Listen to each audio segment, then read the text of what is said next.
Já, það hefur ekki farið fram hjá ykkur hlustendur, kærir og áhorfendur að mikill fókus hefur verið á athöfnum Víðis Reynissonar sem formaður allsherjarnefndar Alþingis hvað varðar veitingu ríkisborgararéttar Óskars okkar sem fjölmenn mótmæli hafa farið fram til þess að reyna að standa gegn því að hann verði sendur úr landi, þetta 17 ára gamla barn og sumir líta á þetta sem inngrip sem Víðir hafi staðið að sem ekki sé honum sæmandi og setji kerfið í rugl. Haukur Arnþórsson stjórnsýslufræðingur hefur kallað þetta á Facebook eitthvað það fáránlegasta mál sem stjórnmálamenn hafa tekið sér fyrir hendur. En sko í mínum leikmannshuga þá má kannski bara velta því fyrir sér hvort þetta mál sé að einhverju leyti rimma milli lagatækni og mannúðarhyggju og hvaða skyldur við höfum í þeim efnum. Og til þess að reyna að nálgast þetta út frá því sjónarhorni og eflaust fleirum eru komnir hingað að rauða borðinu Haukur fyrrnefndur, Arnþórsson, stjórnsýslufræðingur og Henry Alexander Henrysson, heimspekingur sem oft veltir fyrir sér siðferðislegum álitaefnum. Verið velkomnir. Bræður, ef við byrjum á þér, Henry, getum við að einhverju leyti eins og ég sagði í inngangnum litið á þetta sem flókið úrlaustarefni þar sem að við annars vegar höfum einhverjar svona mannúðlegar skyldur og hins vegar sé þarna laga tækni reglur og eitthvað svoleiðis og getur verið að sé eitthvað grátt svæði þarna á milli. Sko, þetta náttúrulega augljóslega margbrotið efni, margar spurningar þar. Og maður heyra bara í umræðinni eins mikið og ég nú fyrst með henni, sko, það er kannski ekkert rosalega mikið.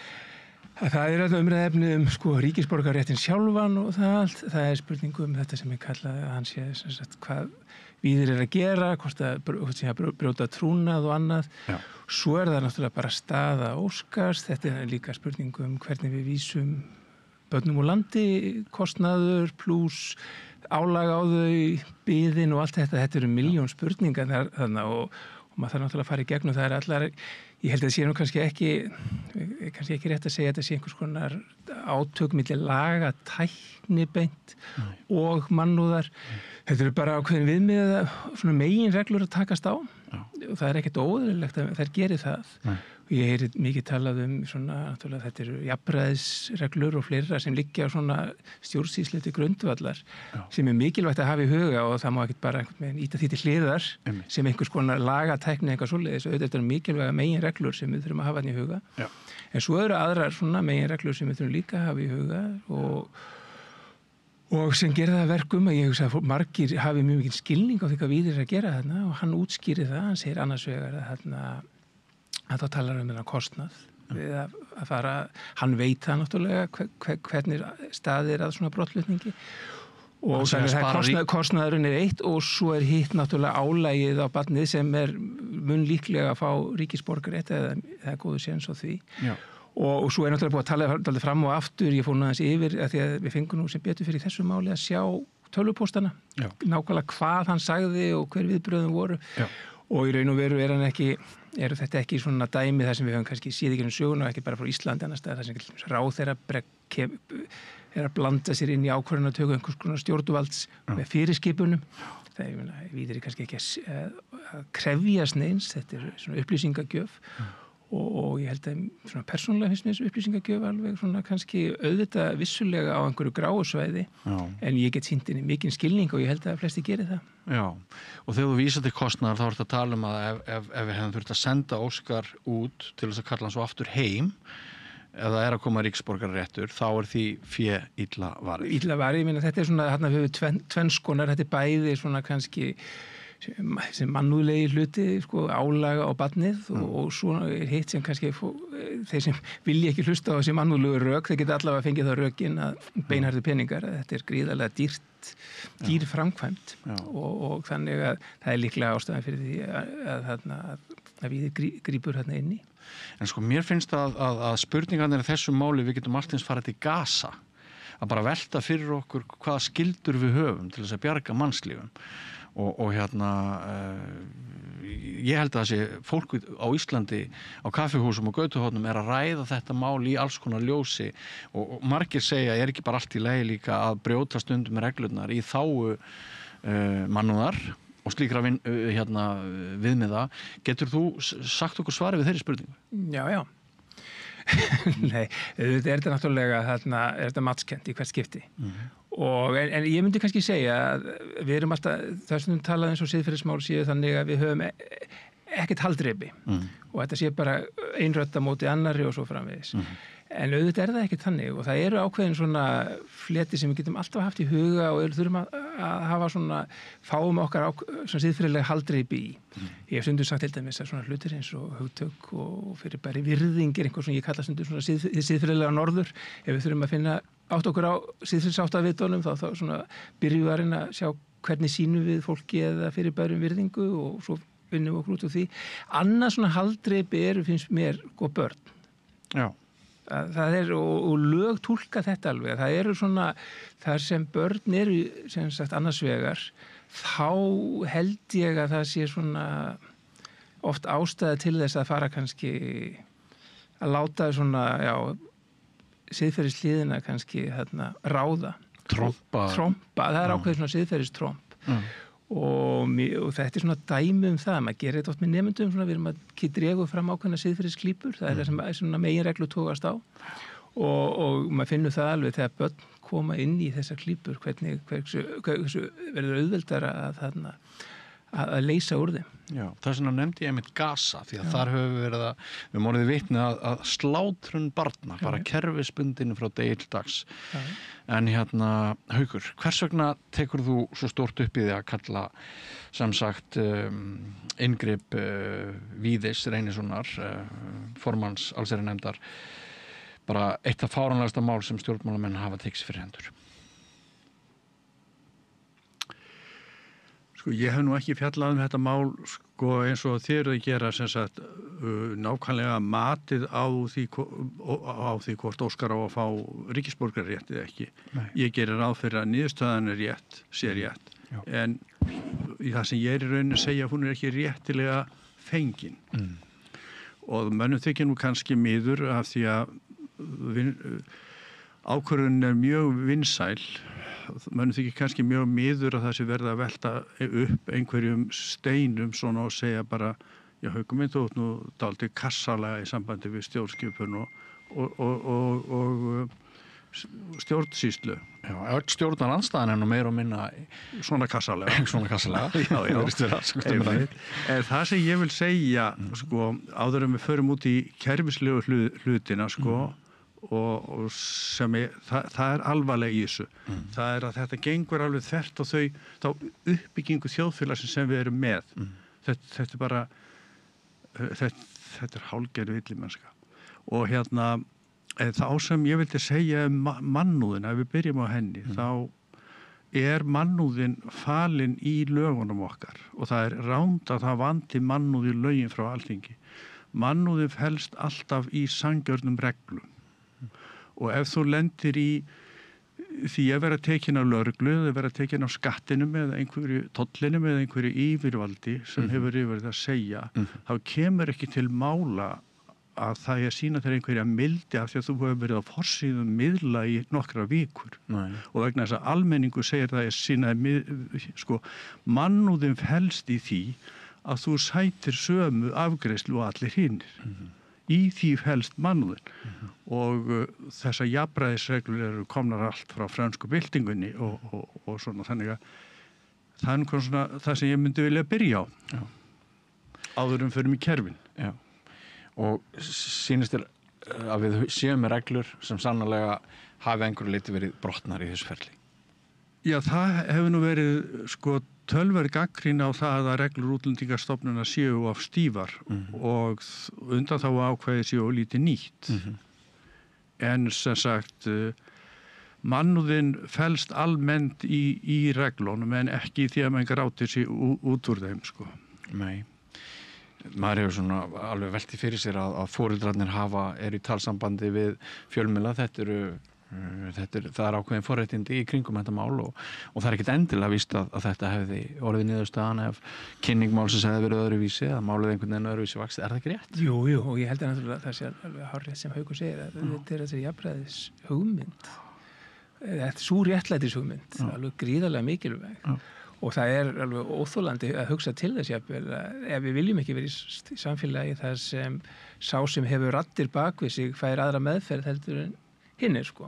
Já. Og maður skilur það alveg en svo kemur að þessum málum þar sem staðan er bara orðin eins og hún er. Já. Og þetta mál finnst mér snúast það áttu við að fara í þessa framkvæmd að flytja drenginn úr landi þegar nokkuð ljóst er og að hann mun fá ríkisborgararétt og það er bara þingnefnd sem má gera það.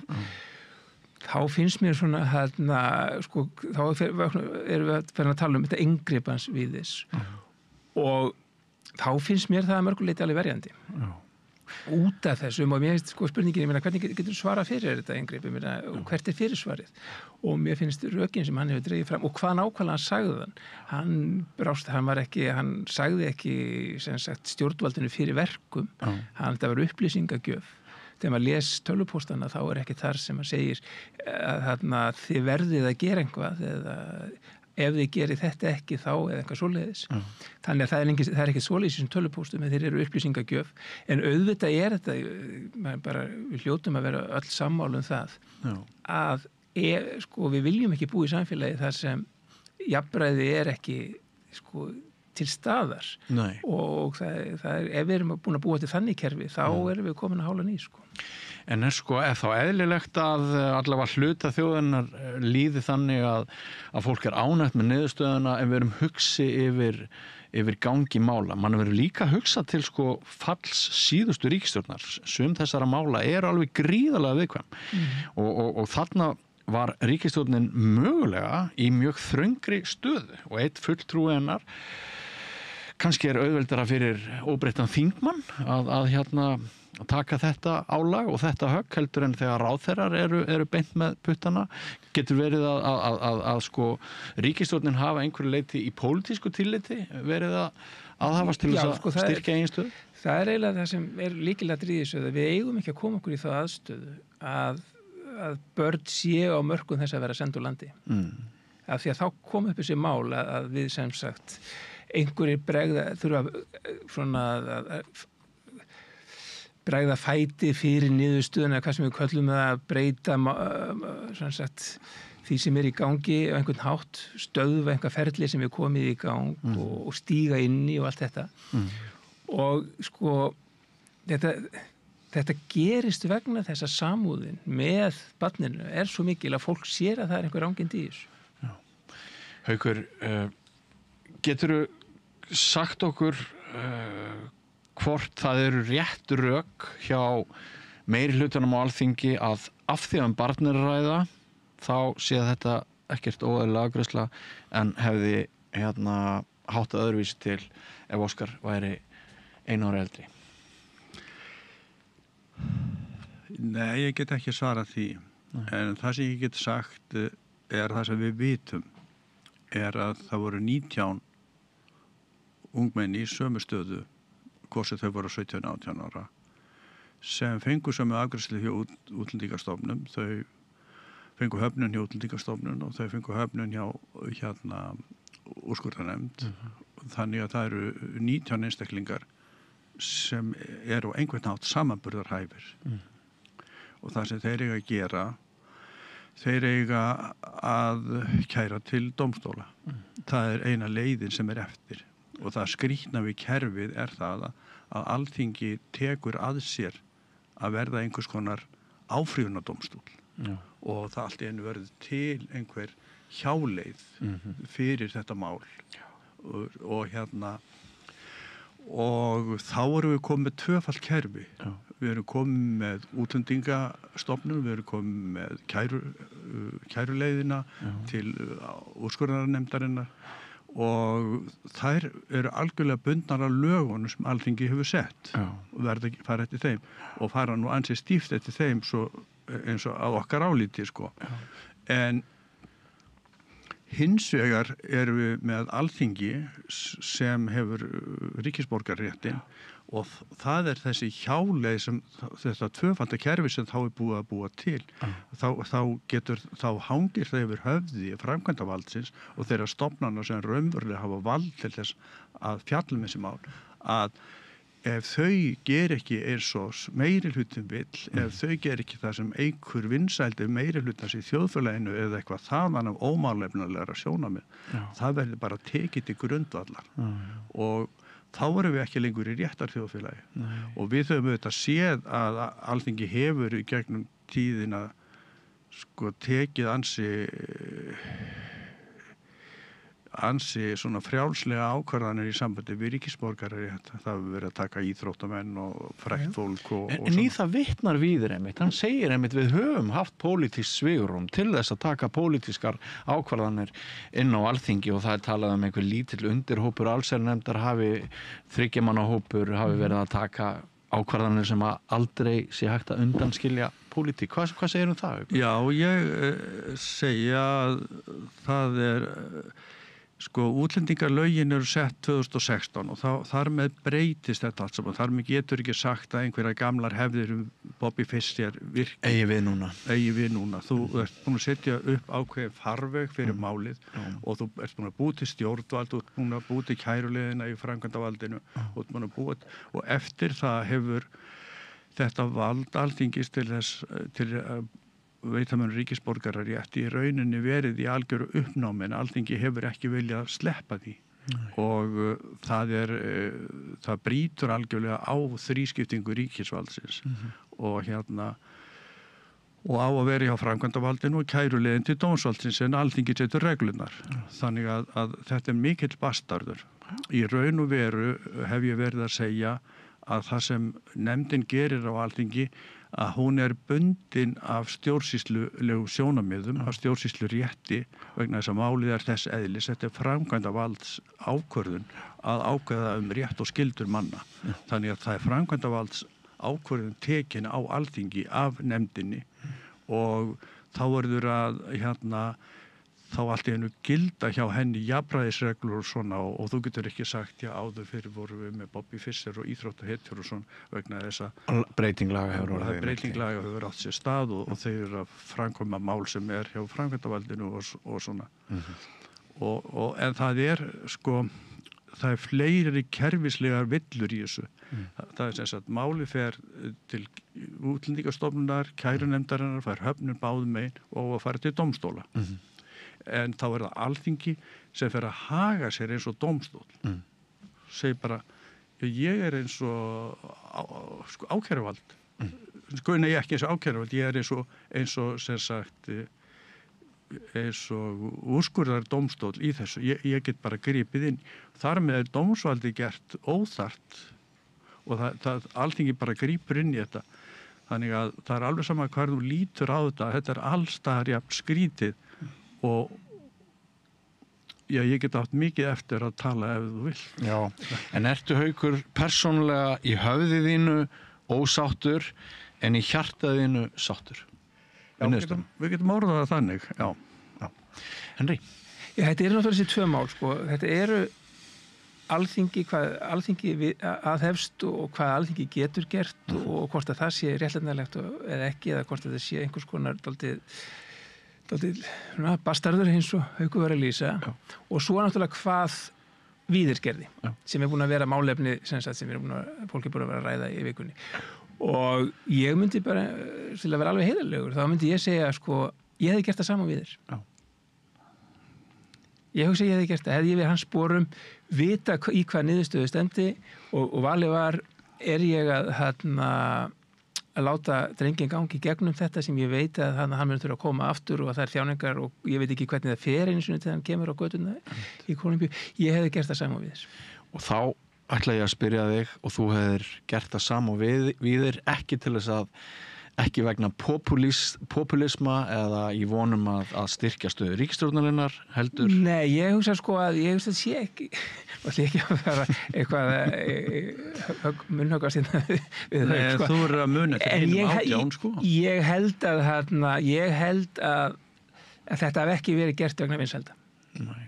Ég held ekki, ég meina mér finnst þegar maður hugsa þetta að við, sko, hann er með upplýsingar í höndum sem hann finnst erindi til ríkisstofnunar vegna þess að vera að fara í ákveðu ferli sem mun bitna á einstaklingi alvarlega. Að þá myndi ég veita þessar upplýsingar. Ég hef ekki eins og svona kannski, ég er ekki viss hann hefði brotin í lög þar, sko. Og í öllu falli finnst þér niðurstaðan siðferðislega verjandi?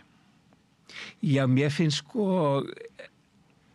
að flestu leyti, en ég ítrekka sem ég sagði á þann, ég vil ekki að við endum með kerfi hérna þar sem þeir einstaklingar sem komast í fjölmiðla fá forgang fram yfir aðra. Nei. Það er líka ekki, sko, við skulum ekki gleyma jafnræðinu þó að það sé stundum kannski hægt málefnilega ástæða til að ganga fram hjá því. Þetta er meginregla sem mér líst ekki á að ef hún verður svona fótum tróðin. Sko. En sennilega hefur það bara verið þannig alltaf með allt okkar samfélag að það er bara munur á málum úr hvaða átt, hverjir berjast fyrir þeim, hver öflugir eru talsmennirnir.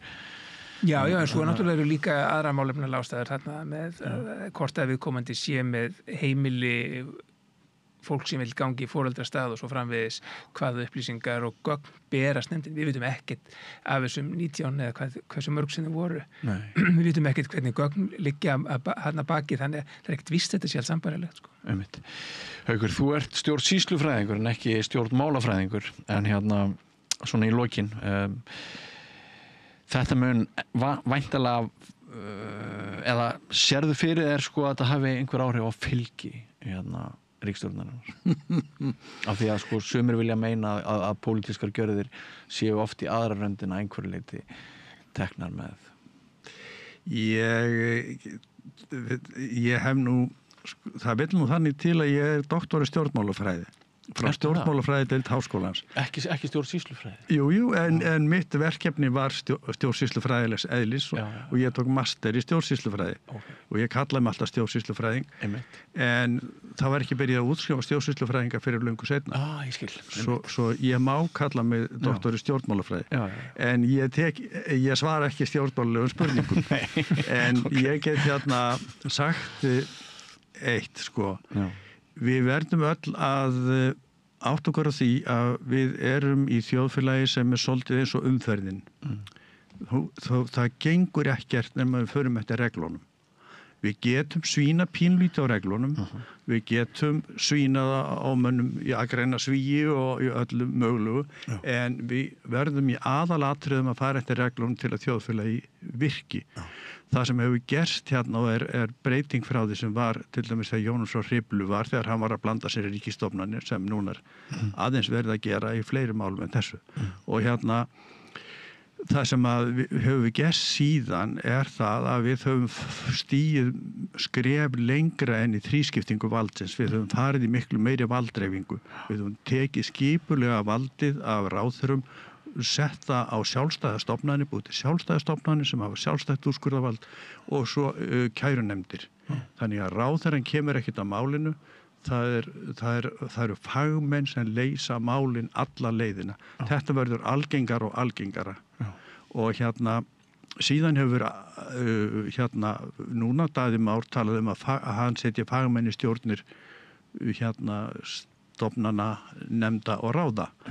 Og þessar stofnanir, nefndir og ráð sem stjórninefndir og ráð sem Alþingi skipar í, þetta er orðið sárafátt sem pólitísk skipan í. Þannig að við erum komið með gríðarlega valdreifingu, þannig að við erum búin að taka möguleikana af þingmönnum sem Jónas frá Hriflu hafði til þess að taka fram fyrir höndurnar á fólki og þú getur ekki bæði gengið þessa leið og sagt við erum eitt valdreifasta ríki heimsins, við erum með trygg mannréttindi og svo framvegis, en bara þegar út af bregður þá ætlum við að láta ríkislögreglustjóra senda póstin okkar og það er ríkislögreglustjóri sem á að fara með barnið til útlanda. Hann sendir póstin á forstjóran og ég verð nú að segja ef ég væri forstjórin þá hefði ég gert eins og ríkislögreglustjórin sendir bréfið. Ég myndi nú segja það og ég myndi segja að þetta væri mjög alvarlegur þrýstingur en ekki einhver upplýsingagjöf.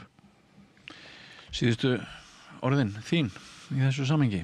Já, bara sama sem ég hef sagði á, en ég skil alveg hvað Haukur að segja. Þetta eru þessar meginreglur gríðarlega mikilvægar og þessi valdskipting og valddreifing og svo framvegis. Það er mikilvægast sem sko, hvernig við höfum nútímavætt íslensk samfélag þrátt fyrir allt og þrátt fyrir að oft tölum eins og hér sé allt í höng og ég hef gert það við þetta borð þá höfum við nú samt stíð mörg rosalega góð skref og Haukur verið að lýsa öllum þessum skrefum og þannig séð náttúrulega við megum alls ekki gera eitthvað sem eru skref tilbaka. Nei. En í þessu máli þá vil ég tala ákveðna upplýsingagjöf og ég myndi ekki segja að þetta hefði verið þannig þrýstingur. Það hefði kannski verið öðruvísi hefði ráðherra sagt að tekið upp síman og hringt í forstjóra Útlendingastofnunar og sagt þið gerið þetta ekki. Akkurat. En þarna fannst mér bara mikilvægar upplýsingar vegna þess að þetta er á dagskrá Alþingis, hvort það sé gott eða slæmt, við vitum, það er bara fólk getur haft ólíka skoðanir á því. Henry Alexander Henriksson og Haukur Árnason, kæra þakki fyrir komuna. Mér finnst ég vita meira þetta mál núna eftir að hafa hlustað á ykkur, þannig að þakka ykkur kærlega fyrir komuna. Og hlustendur og áhörfundur ekki fara langt, við höldum áfram með næsta kafla hér við rauðaborðið eftir andartak. Samlokubrauð, maltbrauð, tékkneskt-brauð, súrdeigsbrauð, brauð ársins, Bernhöfts bakari, íslenskt handverk síðan 1834.